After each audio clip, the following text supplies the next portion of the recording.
మిథున ఏదో చెప్పబోతూ ఉంటే వెంటనే కూతురు చెయ్యి పట్టుకుని ఆపుతూ "ఆ, హ, నా బిడ్డకి నా అందమే వచ్చింది. అందుకే శక్తి ఫ్యామిలీ వారసుడు మిథునని కావాలని కోరుకుంటున్నాడు. అబ్బా, ఎంత పెద్ద శుభవార్త!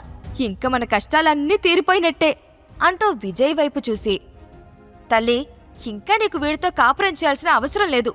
వీలైనంత త్వరగా వీడికి విడాకులిచ్చేసి మనోహర్ గారు చెప్పిన చిరబాబుని పెళ్లి చేసుకో. లక్కు ఎగురొచ్చి మన గుమ్మల్లో వాలింది.